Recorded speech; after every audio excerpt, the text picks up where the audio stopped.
we will move to question time, and I call Senator McGrath. Thank you. My question is to the Minister representing the Prime Minister, Senator Wong. The Albanese government's taxpayer-funded Talkfest last week has produced nothing but suggestions for new and higher taxes, including a spare bedroom tax, removing capital gains tax exemptions from the family home, a wealth tax, an increase to the GST, higher taxes on super and a business training tax. Given the Treasurer has consistently said nothing is off the table, but the Prime Minister has said he won't introduce any taxes not taken to the election, will the Prime Minister rule out new or increased taxes during this term of parliament? Minister Wong. Well, thank you, President. And if I may take one of the interjections, it is clear that the opposition hasn't learned, and I would remind Senator McGrath, if he is interested in taxes, that he was part of a party that went to the last election with higher personal income taxes, higher taxes on the resources and manufacturing sector, higher taxes on motorists, and higher taxes on the higher housing construction industry. But all of a sudden, Senator McGrath, who is, is someone who I think says he believes in smaller government, despite the fact that he was part of a party that proposed many higher taxes for Australians at the last election, is now worrying about taxes. Well, Senator, we have been very clear. We have put an agenda before the Australian people at the last election, which was about lower taxes for Australians. You opposed it. You opposed it.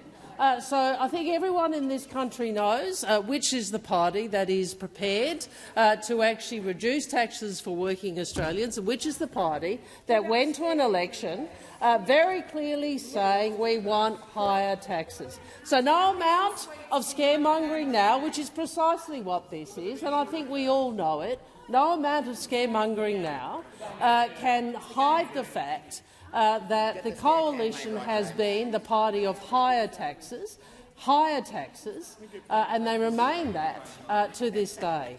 I know that is an unusual state of affairs in Australian politics, but that is where the coalition have got to. That is where the coalition have got to. They are the high-taxing party of Australian politics. Thank you, Minister. Senator McGrath, first supplementary. Thank you. The idea from the taxpayer-funded Talkfest that millions of Australians, including vulnerable pensioners and retirees, could be forced to pay a tax for having an empty bedroom in their house has caused significant concern amongst the Australian community. Why won't the Prime Minister join the coalition and assure the Australian people that his government will not introduce a spare bedroom tax now or ever? Order. Senator Watt. Order. Senator Cash. Minister Wong. As the Prime Minister has said, we are implementing the tax policy we took to the last election. That is a tax policy that is about making the tax system more efficient and fairer. But I'll take part of what Senator McGrath said, where he used the phrase significant concern. Significant concern. What that is actually code for is our scare campaign. Yeah, exactly. Our scare campaign. At some point, I think the Australian people would look to the coalition to say, when do you get beyond scare campaigns? When do you actually start to put forward policy that is about our lives? That is about our lives. That is about our aspirations. That is about what we need for our families. When are you going to do that? Because so far, all we have continued to see pre-election and after the election is a series of scare campaigns from those opposite who still fail to have an agenda that relates to the Australian people. Thank you, Minister. Senator McGrath, second supplementary. Thank you, President. Will the Prime Minister rule out any changes to capital gains tax arrangements in this term of parliament? Yes or no? Thank you, Senator McGrath. Minister Wong. Well, we're delivering the tax cuts you oppose. We are delivering tax cuts. We are delivering the tax cuts you opposed, and we will continue to do that, Senator. I know that you want to engage in a set of scare campaigns. That is, a scare campaign is not policy. And the problem for the coalition, is that they actually don't have anything that speaks to working Australians, anything that speaks to Australian families, anything that speaks to Australians who live in the cities and the suburbs and outer suburbs of this country. That is what we saw during the election campaign, and we still see it. We still see it now. Yet again, more scare campaigns from those opposite. We will deliver the tax policies we took to the election, which are lower taxes than you ever committed to. Thank you, Minister. Senator Ciccone. Thank you very much, President. My question, President, is to the Minister representing the Prime Minister, Senator Wong. Earlier this afternoon, as colleagues would be aware, the Prime Minister, along with the Minister for Foreign Affairs, the Minister for Home Affairs— Order! Order! Sorry, I could start again, President. Just continue on. Thank you, Senator Ciccone. Thank you. Earlier this afternoon, the Prime Minister, along with the Foreign Minister, the Minister for Home Affairs, the Director-General of ASIO and the Commissioner of the Australian Federal Police advised Australians of outcomes of investigations into the appalling anti-Semitic attacks against our Jewish community since the horrific October 7 attacks. Can the Minister please update the Senate on the statement that was made by the Prime Minister? Thank you, Senator Ciccone. Minister Wong. Thank you, President. Thank you, Senator Ciccone, for the question. President, we have seen a number of appalling anti-Semitic attacks against Australia's Jewish community since the horrific October 7, 2023 attacks. And this government made clear these attacks have no place in Australia. And we also made clear that ASIO and AFP would investigate as a priority. I can inform the Chamber that ASIO has now gathered incredible intelligence to reach a deeply disturbing conclusion that the Iranian government directed at least 2 of these attacks: the 20th October attack on the Continental Kitchen in Sydney and the 6th December attack on Adass Israel Synagogue in Melbourne. Iran has sought to undermine the cohesion of our community. Iran has done so with acts of aggression that sought to terrify Australians and put Australian lives in danger. There is no doubt that these extraordinary and dangerous acts of aggression, orchestrated by a foreign nation on Australian soil, have crossed a line. That is why the government has declared Iran's ambassador to Australia persona non grata, as well as 3 other Iranian officials. This is the first time Australia has expelled an ambassador in the post-war period. In relation to our embassy in Tehran, where we have had a diplomatic presence since 1968, the government has also taken the step to withdraw Australia's ambassador to Iran. We have suspended the operations of our embassy in Iran for the safety of our officials and for Australia's broader security. I want to publicly acknowledge the DFAT officials who have served at this embassy and their spouses and families for their service and for their fortitude. The government will also move to legislate to list Iran's Islamic Revolutionary Guard Corps, the IRGC, as a terrorist organisation. I want to thank the ASIO Director-General and the AFP Commissioner for the work they and their teams do to keep Australians safe. Thank you, Minister. Senator Ciccone, first supplementary. Thank you, President, and I thank the Minister for that answer. One of our greatest strengths in Australia is that we are a nation that celebrates cultural diversity as a core element of our national identity. And we do so by respecting one another and the right of all of us to feel safe in our communities and places of worship. What action has the Albanese government taken to combat anti-Semitism and protect Jewish Australians right here in our home? Thank you, Senator Ciccone. Minister Wong. Australians want to retain our character as a nation that welcomes different religions, different races, different views, but that remains united in respect for each other's humanity and for each other's right to live in peace. And these vile anti-Semitic acts have cut at the heart of who we are and what we stand for. So we understand the profound pain and sorrow they have caused Jewish Australians. We established the Special Operation Everlight with the Australian Federal Police to combat anti-Semitism.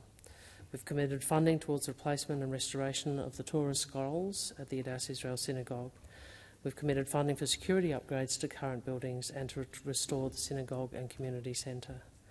This government remains committed to safeguarding our communities and to protecting Australians from hate and from harm. Our message is clear. We stand against anti-Semitism and we stand against violence.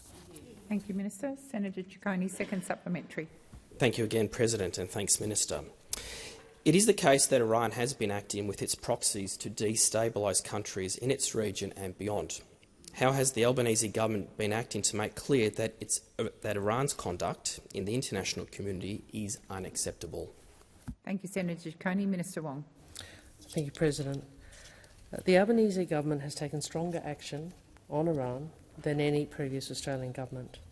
We have sanctioned 200 Iranian-linked persons and entities, including almost 100 IRGC-linked individuals and entities. We are at the forefront of efforts to remove Iran from the Commission for the Status of Women.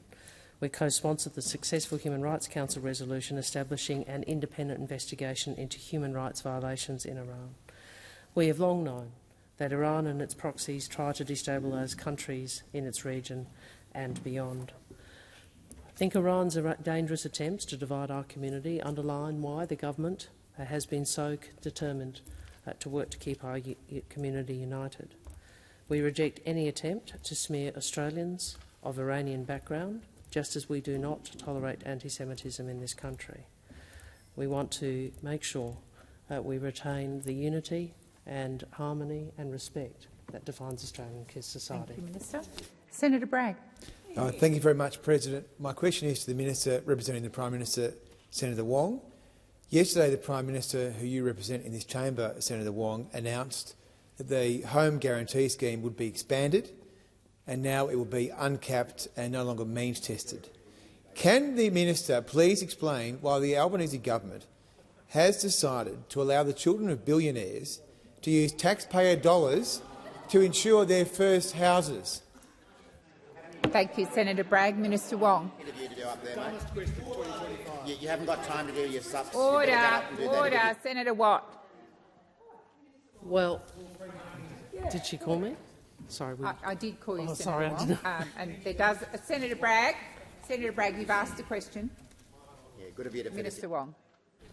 Well, Senator Bragg, can I first say I'm not sure, I don't know many kids of billionaires, but I would have thought they would hardly be the ones that would be focused on this kind of deposit. Or otherwise there's a big issue in the family, I reckon. But the point I'd make, Senator, I think we all find it quite difficult to take seriously your criticisms of this policy, which is about trying to enable more first-home buyers to access the market, when you are standing in the way of more houses. Yeah. It's as simple as that. Like, you are standing in the way of more houses in this country. So you have this bizarre position that Senator Bragg, where on the one hand you say we don't actually want people to be helped into the market by focusing on some mythical billionaire's family, but all of the real people who are trying to get into the market that this policy supports, you just pretend to ignore them. Meanwhile, you stand opposed to more housing supply in this country, which is the key to affordability. Like, does anybody actually understand Senator Bragg's housing policy? I mean, Senator Bragg, your housing policy appears to be let's make sure we have fewer houses for Australians, and then let's make sure we complain about it. That's your position. That's the Senator Bragg coalition's housing policy. We'll stop houses, then we'll complain about there not being enough houses. Well, I think the Australian people are onto you, and they know who is listening to their concerns and who is acting on their concerns and who is not. Thank you, Minister. Senator Bragg. Order. Senator Bragg, first supplementary. Thank you very much. Labor's expansion of the Home Guarantee Scheme does put taxpayers on the hook for every single mortgage which is going to be subject to these arrangements. As you know, there is no means test. So can the government please advise what the Treasury is advising the contingent liability would be, which taxpayers are now on the hook for? Thank you, Senator Bragg. Minister Wong. Well, Senator, I'm sure you're going to have a wonderful time in Senate estimates going through the costings on this. And I look forward to how Senator Gallagher will respond to it, but I would make a few points to you. This is a plan that will save first-home buyers, and this is who we're talking about. Well, how many billionaires do you know are worried about their first houses? Oh, actually, I shouldn't have said that. I shouldn't have said that. I think we know some. Well, we don't design policy for billionaires. That might be how you think about it. Order. Order. Senator Bragg. Point of order, President. The question was very specific. It was laser-like in relation. Thank you, Senator Bragg. In relation to contingent liability. Thank you, Senator Bragg. I'm not sure I completely agree with laser-like, but order. Order. Minister Wong, as Senator Watt. Minister Wong is entitled to take interjections. Now, I have been trying very hard to get order in this place, but seemingly I've not been successful, and the minister is entitled to take those interjections. So if you want your laser-like question answered, get your front bench to keep quiet. Minister Wong. Minister Wong. Thank you. President, I'd make two points. First is this is a plan which will save first-home buyers about $1.5 billion in potential mortgage insurance over the next 12 months. So there's a billion-dollar figure. And these are first-home buyers. The second point I would make is that I'm advised by Senator Gallagher that obviously the liability only arises on default. The scheme has an extremely low default rate of less than 0.003%. Has expired. Senator Bragg, second supplementary. Okay, thank you. This is another very clear question, demanding a very clear answer, I hope. So, industry estimates suggest the contingent liability could be as high as $60 billion. Has the government modelled this liability, and if so, what exactly does your analysis show? Thank you, Senator Bragg. Minister Wong. 2 points. The first is this is a robust program that's operated for a long time, and this Commonwealth has underwritten this scheme for almost 7 years, issuing almost 160,000 guarantees, and in that time only 5 guarantees have paid out. So I know this is another scare campaign that they want to run. But the second point I'd make, you talked about clarity. You talked about laser-like clarity. Well, you know what is really clear? Senator Bragg disallowing tax assessments that would provide for more houses. I know Minister that's Wong. sensitive for you, but Minister you are standing in the way of more Minister houses. Wong, please resume your seat. Senator Bragg. Just a point of order on relevance in relation to the question was quite clear about asking about the contingent liability, and I'd be grateful if the minister could address that part of the question. It was quite specific. The minister is being relevant to the question, Senator Bragg, and I'll continue to listen carefully. Minister Wong. Thank you. Well, with respect, President, I think it is relevant that you don't want more houses built. Yeah. You built 17. I think it's relevant that you don't want more rental properties for Australians. I think it's relevant that you complain about housing prices whilst opposing measures that will in fact try and deal with supply, which is key to housing affordability. I think that is called accountability. That is called accountability. And so we on this side make no apology for the fact that we will shine a light on your refusal to support more supply. Senator Shoebridge. Thanks very much, President. My question is to the Foreign Minister, Senator Wong. Minister, in the last 24 hours, Israel has conducted what's known as a double-tap attack on Nasser Hospital in Gaza, striking first with a first military strike and then hitting the facility again as journalists and rescue workers rushed to the scene to record the latest crime and to help those injured in the initial attack. Minister, will your government make it clear and call this latest obscene action from the Israeli military a war crime? Thank you, Senator Shoebridge. Minister Wong. Thank you, President, and thank you to Senator Shoebridge. This is a horrific attack, and we condemn it, and we all should condemn it. Hospitals, health workers, civilians should be protected under international law. What I've said very clearly is Prime Minister Netanyahu should heed our call, the call of the international community, and agree to a ceasefire, it is also the same call that his military is advising. This war must stop. In relation to your question, targeting hospitals is a breach of international law. Thank you, Minister. Senator Shoebridge, first supplementary. Minister, thank you for that clarification. It is very clear that Prime Minister Netanyahu and his extremist security and war cabinet are not heeding those calls, either calls you've made or calls that any other country has made to date. So will you now commit to applying the same sanctions regime against Israel that you have applied against Russia for its illegal war, its illegal occupation and its war crimes? Thank you, Senator Shoebridge. Minister Wong. Thank you. As the senator would know, we have already applied sanctions on Israel. We have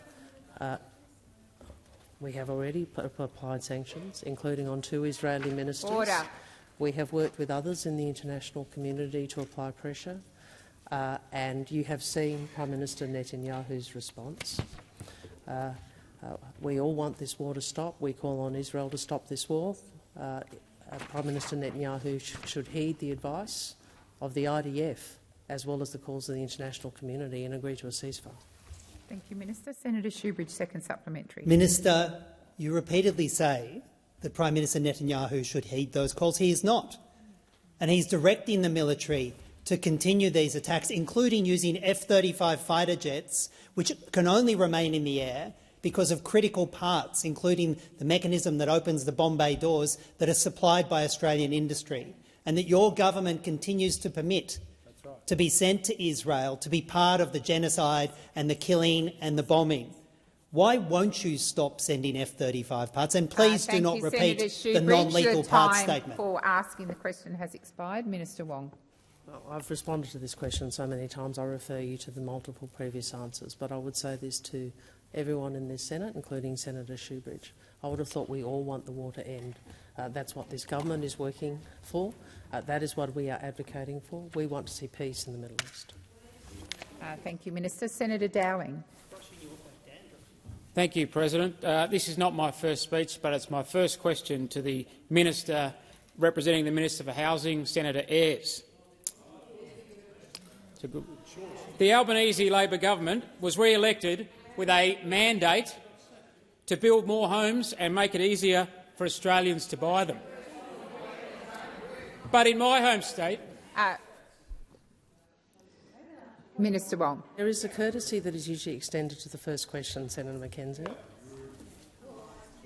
Just before Senator Wong rose to her feet, I was going to remind the chamber the senator has advised the chamber it is his first question. In fact, all senators should be afforded silence when they ask their questions, and in particular those that ask a first question. Please continue, Senator Dowling. Thank you, President. But in my home state of Tasmania, I often hear from young people who, despite working hard, find it impossible to save the 20% deposit they need to buy their first home. How is the government making it easier for more Australians to buy their first home? Thank you, Senator Dowling. Minister Ayres. I'm learning, President, to only get up when you tell me to get up. I want to thank Senator Dowling for that question. As he said, it's not his first speech, but his first speech is this evening, and I'll be here. I'm very much looking forward to it. It is a familiar story. Young Australians all over Australia, including in Tasmania, working hard and trying to save for a deposit, but home ownership only moves further out of reach for them. For many young people, it has felt, until the last election, impossible for them to buy their first home without help from their parents or without support. Saving up to 20% of the price of a house for a deposit is a massive hurdle for young Australians, particularly if you're already renting year after year, paying somebody else's mortgage. That's why the Albanese Labor government promised that all Australians will be able to buy their first home with a deposit of just 5%. President, that will be the case for every first home buyer in Australia from October 1 this year. That is the Albanese government delivering on what it promised to do in the election and delivering early for young Australians. 37 days from today, home ownership will be achievable again for young Australians. This is about fairness, making sure everyone has the chance to buy their own place, to buy their own home. It's not the totality of the government's measures, but it's an important measure, and it sends a message, a practical message of hope for young Australians. Thank you, Senator Ayres. Senator Dowling for supplementary. President, increasing the supply of housing is a priority for the Albanese Labor government and central to the government's $43 billion housing agenda. Why will this ensure the housing market works better for all Australians, especially renters and first home buyers? Thank you, Senator Dowling. Minister Ayres. Well, Senator, thank you very much for that supplementary question. And what you can see from the sort of caterwauling from down here and there is that they haven't learnt, and they haven't learnt from what happened in the last election. We are about delivering for young Australians and Australians who are trying to find their own home, whether it's to rent or whether it's to buy. And I'll get to you in a moment, Sunshine. Like your contribution. Minister Ayres, I'm not sure who that was directed to, but it was inappropriate, so please withdraw. Sunshine. Senator Ayres, please withdraw. I will withdraw unreservedly. It is. Thank you, Minister Ayres. Please resume your seat. Senator Ruston. Could I seek your ruling on whether a withdrawal is sufficient or an apology may not be more appropriate? Senator Ruston. Senator Ruston, I wish there was no name-calling in this place because it's disrespectful. The Minister Ayres has withdrawn. Minister, please continue. Really dragging us back to the dark ages of housing policy. We know what demand-side-only housing policy meant. It meant rising prices. Senator Bragg said it was possible. This is probably on Sky last night. It was possible the approach he helped to craft did too much on the demand side and could have pushed up prices. The relentless negativity, and I'll come to the rest of it in a tick, I suppose. Thank you, Minister Ayres. Senator Dowling. Senator McKenzie, honestly, Senator McKenzie, you do not have the call. And if you can't listen in silence, leave the chamber. Senator Dowling, second supplementary. Thank you, President. The Albanese Labor government has committed to making it easier for Australians to rent. Industry expects the government's build-to-rent legislation will deliver 80,000 new rental properties. What challenges does the government face in implementing this program? Thank you, Senator Dowling. Minister Ayres. Well, thank you very much. Senator McKenzie says I should practice, and maybe I should. What I do is I just answer. The questions, and it's a very good question from Senator Dowling. Build-to-rent will deliver 80,000 new high-quality homes just for renters. Us delivering on what we said we would do. But is it the same? Senator Bragg said this was a nightmare, a foreign investor tax cut. But it's the same guy who said everyone needs to support the supply of new housing. It's an urgent issue for young people, and it's an intergenerational fairness one as well. Well, this is the same Senator Bragg who later today has a motion to disallow build-to-rent. He was going to do it last night, but this is what's happened to the moderates in the New South Wales Liberals. He didn't want to do it because he wanted to go on Sky. to shoot his mouth off with more negativity thank you, Minister about Ayres. housing policy. Thank you, Minister Ayres. Order. Order. We have now moved on. Senator Lambie.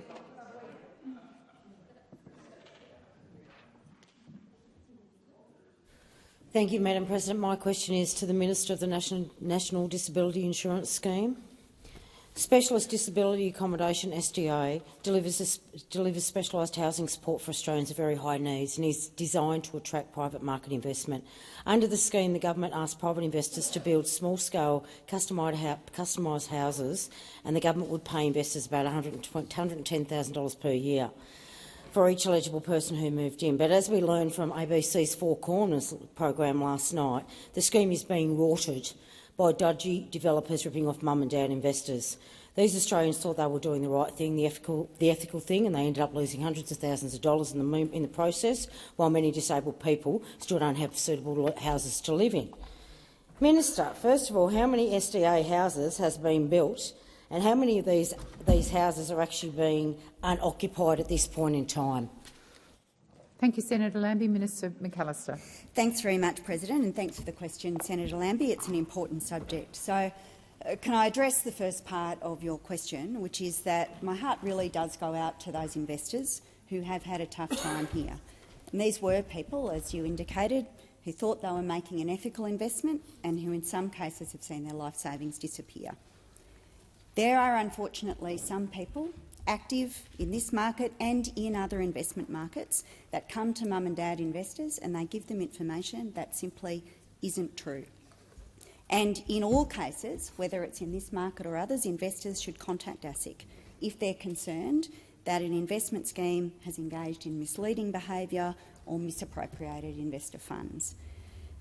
My message to mum and dad investors out there who are looking to invest in specialist disability accommodation is that if someone says something that sounds like it's too good to be true, it probably is. Specialist disability accommodation investments are not government-backed. Occupancy is not guaranteed. The NDIS seeks to give participants choice and control. That includes choice and control over their living arrangements. And so when the NDIS funds SDA for eligible participants, those participants are able to choose the accommodation that works for them in a location where they want to live. And unsurprisingly, NDIS participants, like most other Australians, want to be able to choose the housing and the service options that work for them, close to community, close to services, close to supports. So the Four Corners program is really important, and I want to thank them and acknowledge the work they've done, focused on specific providers and practices, because that's what good public interest journalism looks like. Thank you, Minister. Senator Lambie, first supplementary. Thank you. The NDIA had oversight of the SDA rollout, but these empty homes, over 1,000 of them, according to ABC, are being built in new suburbs far from services. I noticed that you just said close to community and supports. That's not what's happening. So what consultation protocols are actually in place that make sure these homes are appropriate for disabled Australians, that they are built in the locations close to the services that they require? Thank you, Senator Lambie. Minister McAllister. Thanks very much, President, and thanks, Senator Lambie. So it's very important to be clear about this, Senator. The NDIA doesn't build or own or commission specialist disability accommodation. The upfront investment of buying or building an SDA dwelling is borne by the owner or the investor. And investment in this market, like in any other market, carries risk. And so prospective investors really should seek independent legal and financial advice, and they should really carefully assess the information that's being provided to them by people who are supporting or the proponents of these investment schemes. So the NDI's role is to create a market that is sustainable, that provides genuine options and choice for participants and ensures continuity of supports for eligible participants. I thank you, Minister. Senator Lambie, second supplementary. Well, I see, and I hope the minister accepts now that giving the market free rein isn't working. And will she commit to properly regulating the SDA scheme to keep the dodgy developers out and protect the mum and dad investors who probably, by the way of doing this and not doing it properly, she has lost along the way? We have a problem here. Certainly not going to just sit here and talk gabble. Are we going to take some action and do something about it, and what action are we taking? Thank you, Senator Lambie. Minister McAllister. Thanks, Senator Lambie. So responsibility for managing investments and making sure that investors get accurate information about prospective investments for them lies with ASIC. And ASIC has been taking action in relation to some of the cases that are before them and that you saw on the program last night. The NDIA, of course, wants people in this market to have good information, and so on. Earlier this year, in July, updated information was provided about SDA investment considerations for investors. That advice directs investments to government agencies that can give advice or support to resolve issues that may come about for people who've invested in SDA.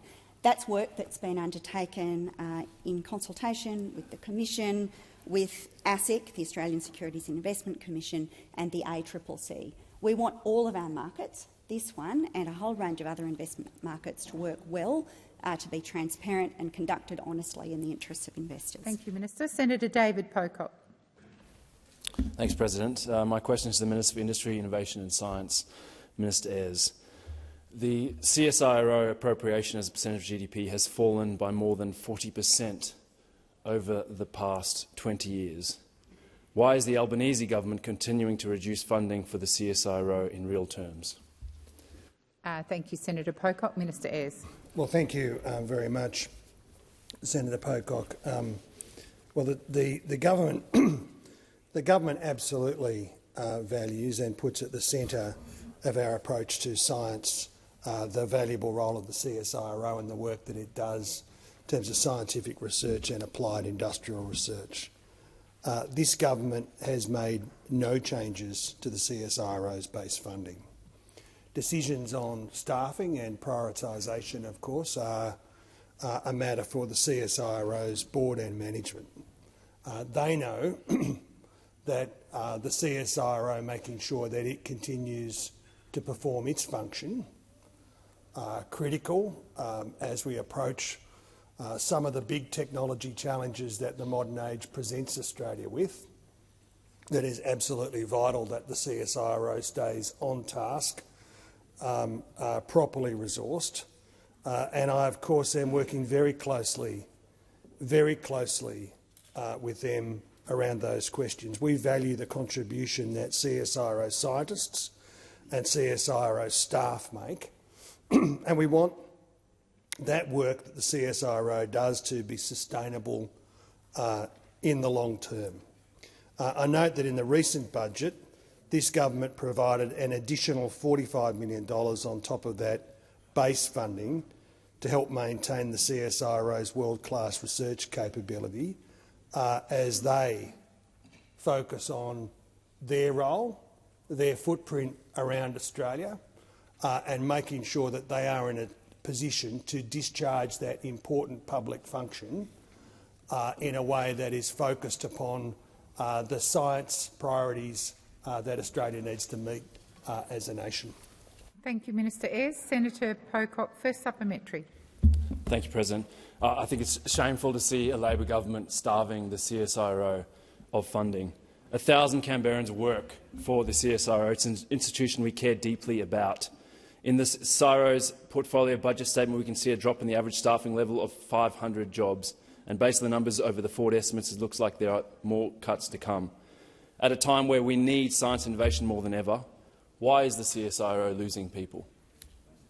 Thank you, Senator Pocock. Minister Ayres. Well, Senator Pocock, I'd just say in terms of that question, that kind of florid rhetoric sounds more like Senator McGrath than the normally sober questions that we get from Senator Pocock. Making those sorts of claims is unhelpful in terms of the regard that this parliament should have for the CSIRO's role. Minister Ayres, please resume your seat. Senator Pocock. Sorry, President. Just a point of order. I'd love an answer. Relevance. I don't see how a lecture is relevant. Minister Wong. Well, President, if Senator Pocock chooses to make put political rhetoric into his supplementary, then he's going to get a response in kind, and the minister is entitled. No, I'm sorry. Order. I apologise. Order. Point of order. On the point of order,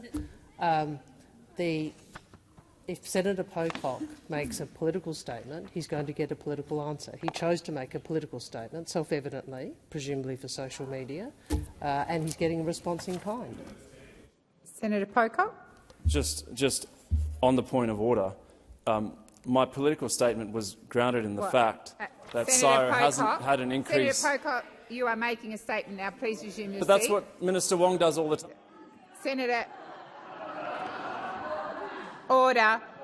Senator Pocock, the minister is being relevant to your question. Minister Ayres, please continue.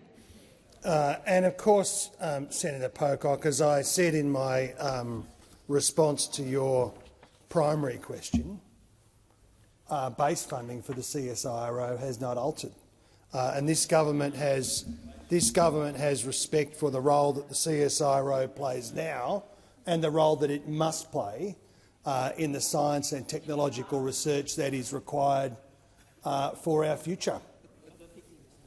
Senator Pocock, second supplementary. Minister, in Abundance, which I understand a number of ministers have read, Ezra Klein and Derek Thompson talk about the need for nations to back abundance, not scarcity, if they are to thrive. Is the reduction in CSIRO's funding in real terms, because you're just keeping it level, reflective of an abundance mindset or a scarcity mindset? Thank you, Senator Pocock. Minister Ayres. Well, I don't want to be the guy who talks down, no doubt, what is a very substantial contribution to public policy debate in Mr. Klein's book. I haven't read it. It's a bit too pop culture in 2025 for me. I'm focused on the kind of reading that's focused upon the technological challenges that we should be focused upon, delivering an industrial response for Australia that must be science-led, that must tackle the challenges of energy and climate change. And I was hoping for some energy questions from the coalition on this day of all days today, focused on those challenges: water challenges, agriculture challenges, food sustainability and food security challenges, defence challenges. That is CSIRO at the centre of that, and they will make changes to their priorities from time to time in the national interest. Has expired. Senator Hanson. Thank you very much. My question is to the Minister for Women and Government Services, Minister Gallagher. In a letter from Services Australia dated July 2, 2025, it confirms that the stillborn baby payment of $4,326.57 is available in cases of intentional abortion where a pregnancy has reached 20 weeks or the child weighs 400 grams. While One Nation supports the stillborn baby payment for legitimate and heartbreaking cases, Minister, why is this payment being made to women who deliberately abort a baby? Thank you, Senator Hanson. Minister Gallagher. Thank you.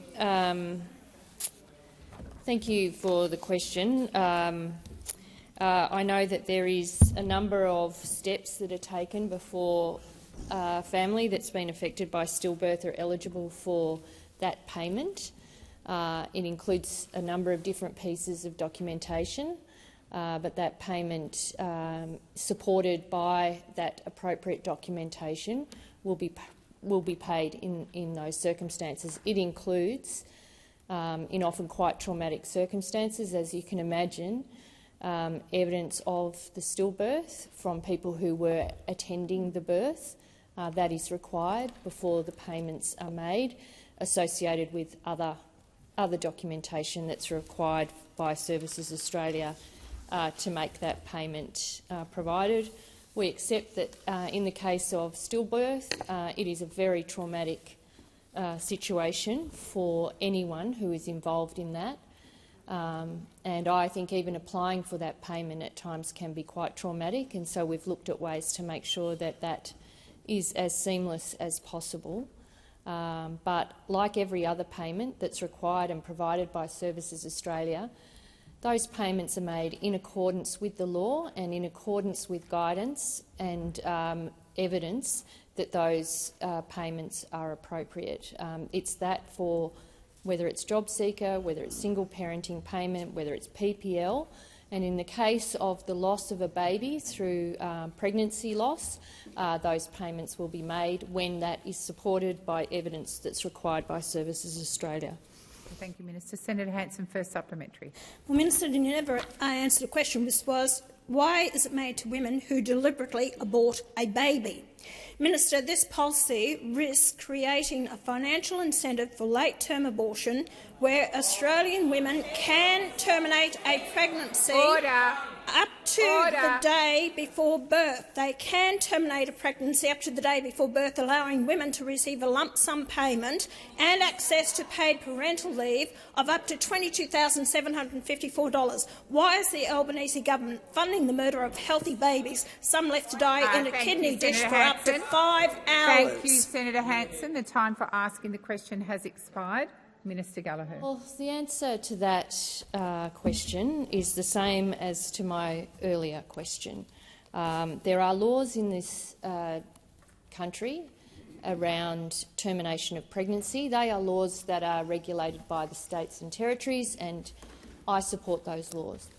One of the reasons I got into politics was to ensure that women had the right to make choices about their own reproductive health. I accept that some people disagree with my views on that and with laws in states and territories that provide the regulatory arrangements around that. Now, in relation to the stillborn baby payment, as I said, and as it relates to other payments, including PPL, evidence is required, documentation is required before those payments are made. In relation to the stillborn baby payment, that includes certification from someone attending the birth, a health professional attending the birth, that the birth was of a stillborn child. That is the documentation that's made or required in order to receive that payment. Minister. Senator Hanson, second supplementary. Minister, when you talk about stillborn births, let me inform the people, the public of this nation, that they are actually injecting a needle into the heart of the baby before it's born. Therefore, it is born stillborn. Minister, will you and the Albanese government work with One Nation to close this appalling loophole and ensure these taxpayer-funded payments are reserved for genuine cases of stillbirth, not for barbaric late-term abortions carried out by choice? Thank you, Senator Hanson. Minister Gallagher. Thank you. Well, my answer to this is as it was to the earlier two questions. I have not seen any, and I have not had raised with me outside of this chamber right now the concerns that Senator Hanson raises with me. But in order for a stillborn baby payment to be paid, what is required is a paper-based form from the hospital containing a doctor and midwife's declaration that it is used as a verification of the stillbirth. That is what is required to get that payment. Thank you, Minister. Senator Cox. Thank you, President. My question is to the Minister for Environment and Water, Senator Watt. 5 years ago, the then Environment Minister and now Opposition Leader Susan Lee commissioned a review by eminent academic and businessman Graham Samuel into Australia's environment laws. The Samuel review made a number of recommendations about improving the nation's laws to better protect the environment and improve productivity within the approvals process. How is the Albanese Labor government progressing these long overdue reforms, and can you provide an update to the planned timing of this legislation? Thank you, Senator Cox. Minister Watt. Thanks, President, and thanks Senator Cox, who I know is working hard to deliver real environmental reform as a member of the Australian Labor Party. Reforming Australia's environmental protection laws are a key priority for the Albanese Labor government. I've been consulting extensively over the past 3 months on these reforms, holding more than 40 meetings, roundtables and forums right across the country, with everyone from state and territory governments and environmental groups to mining companies, property developers, renewable energy proponents and more. And in those meetings, I've consistently heard that we need to move quickly to reform these laws, as delays mean holding up investment and more environmental destruction. That's why today I announced that the Albanese government is bringing forward the introduction of this legislation to the parliament by 6 months, beginning the process of overhauling Australia's environmental laws this side of Christmas. This is in direct response to the very clear consensus that we saw at last week's Economic Roundtable that these reforms are vital for our environment and for business. What is clear is that these laws are utterly broken. Our environment needs greater protection, and we will not meet our national priorities like delivering more homes and renewable energy unless we overhaul these laws. Our reforms, built on Graham Samuel's recommendations, will deliver stronger environmental protections, faster and more efficient approvals and assessments for projects, and more transparency when it comes to environmental decision-making. So these are really vital reforms for the nation, and we invite the support of the Coalition and the Greens to deliver them. It's worth remembering that in 2021, then Environment Minister Susan Ley supported environmental reform, saying, quote, "If we do not get the process moving, it will end up hurting both the environment and the economy. Unless we pass the bills, we will fall behind, and we will fall behind on environmental protection." I trust this remains the position of the opposition leader, and I sincerely hope it's the position of the Coalition Party room. The time for answering has expired. Senator Cox, first supplementary. Thank you, President. I welcome the minister's response that ensuring Australia's environment laws are fit for purpose and working to protect the environment is a key priority for the Albanese Labor government. Why is it important for business and the environment to reform these laws? Minister Watt. Thanks, Senator Cox. Well, I've seen that business groups, including the Business Council of Australia and the Minerals Council of Australia, along with environmental groups like Greenpeace, have backed our announcement today that we are bringing forward these reforms. And while on this side of the chamber we are united in protecting the environment, those sitting over there are still debating whether climate change is real. At the weekend, we had the extraordinary moment at the LNP Queensland Convention where federal LNP members led the charge to dump net zero. We had Senator Canavan there saying he had to pinch himself, he was that happy, and he was saying there were just 5 hands in favour of net zero out of 600 members present, and saying that any leader of our political parties would want to be in tune with our members. I wonder if one of those 5 hands belonged to Senator Scarr, because yesterday on radio Senator Scarr said, quote, "The views expressed at conventions aren't binding on the parliamentary party," and that it was a resolution against net zero mandates. It's a bit more nuanced than what certain other people have said. Thank you, Minister Watt. Senator Cox, second supplementary. Thank you, President. The Albanese government remains united in its commitment to deliver on EPBC reform, action on climate change and emission reductions in order to protect and safeguard our precious environment. How important is policy certainty to ensure confidence in private sector investment in our economy? Thank you, Senator Cox. Minister Watt. Thanks, Senator Cox. And as you know, for years the Australian business community has been crying out for policy certainty around the environment and energy so they can plan their investments accordingly. Instead, we all remember they got 22 different policies from the Coalition's wasted decade in office, and apparently now, at the urging of Senator Cash in the Coalition party room today, they are about to get another one.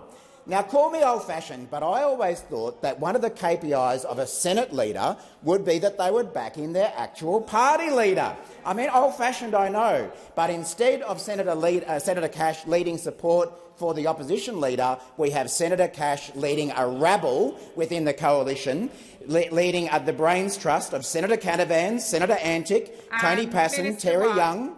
I'm going to ask you to withdraw that comment. Brains trust? I withdraw. The collection of geniuses, Senator Canavan, Senator Antic, Tony Passon, Terry Young and Lou O'Brien. That's who Senator Cash is backing in. She's not backing in the opposition leader, Ms Lee. In fact, she's working to bring her down. Thank you, Minister. Senator McKenzie.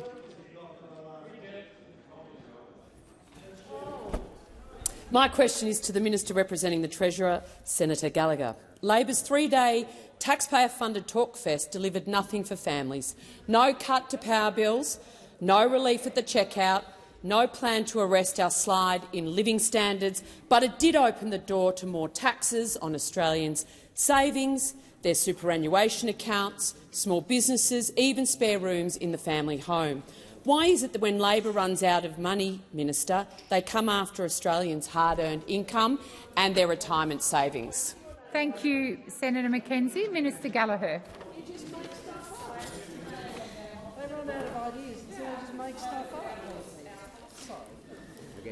I know this is thank you, President. I know it is a foreign concept to those opposite that you would actually bring people together and sit down around in a room and talk about some of the challenges facing our country, in particular in relation to the economic roundtable around the productivity challenge, which, as we know, the worst decade of that was seen under the former government, when they did nothing about these issues. They didn't do anything about climate, and they're still arguing about it. You didn't do anything about housing, and you're still arguing about it. You're trying to get rid of our build-to-rent this afternoon. And this government takes a different approach. We take a different approach, which is to bring people around the table and talk to them about some of those challenges. Now, I would ask you, there were a number— You're not enjoying it much over there. Order! Order across the chamber. Minister, please. Thank you. Senator McKenzie said that the government hadn't done anything to help families with cost of living. Well, what is arguing for a pay rise? What is making sure the superannuation guarantee rose to 12%? What's the extension of PPL, all of the investment in housing, the 30% off home batteries, the energy bill relief that we're putting in, the tripling of the bulk billing, the more urgent care centres, the 20,000 instant asset write-off, the HECS debt reduction, the new Medicare urgent care clinics that are starting. All of those are measures. But while we're implementing all of those, guess what? We'd like to bring people together on some of the other issues facing the economy, including productivity, and see if there's an agreed way to work together to address some of them. And yeah, you weren't there because you don't want to be part of the discussion. You call it a three-day talk fest. We actually got through and found areas of consensus to do further work on. Thank you, Minister. on. The time for answering has expired. Senator McKenzie, first supplementary. Thank you, Madam President. Business groups have warned that higher taxes will drive down investment and productivity, making living standards worse for Australian families, not better. Do you agree that increasing taxes will only drive down Australian families' living standards even further? Thank you, Senator McKenzie. Minister Gallagher. Yeah, I mean, the gall of these people over here, honestly, to give us a lecture about tax, when they went to the last election saying they were going to increase taxes on everybody. You were going to increase it in relation to EV vehicles. You didn't support the HECS debt reductions. You were going to raise income tax. I mean, seriously, all of a sudden, the opposition that went seeking to be in government and their major policy was to increase taxes, now is so concerned about what we might do. Please resume your seat. Senator McKenzie. On relevance, Madam President, my question went to the fall in living standards and the impact that their increased taxes will have on that. Thank you, Senator McKenzie. The minister is being relevant to your question.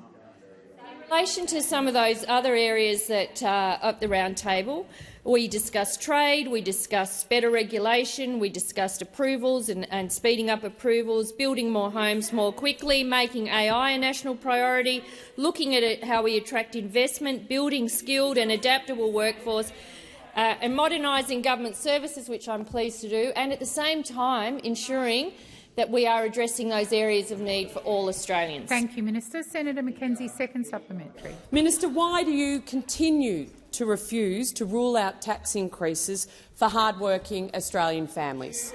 You continue and continue with your talking points, and yet you refuse to rule out, as have all the ministers who've stood up today to coalition questions, refused to rule out the spare bedroom tax, the tax changes for hard-working families. Will you rule out increasing taxes? Thank you, Senator Mackenzie. Minister Gallagher. Thank you, President. As I said yesterday, we were clear about our tax policies that we took to the election, and we are implementing them. In relation to some other, if I can address tax more generally, we won't be taking your policy of higher personal income taxes or the abolition of the production tax credits or the abolition of the EV concession or the abolition of build to rent. You also wanted to higher student debts, bigger mortgages for people, higher power bills, more expensive training and higher childcare fees. That was your policy, which was all about increasing taxes and increasing costs on millions of Australians. You put it out there, people had a look at it, and do you know what they said? They said, we don't like that. We don't like your plan, which was to increase taxes.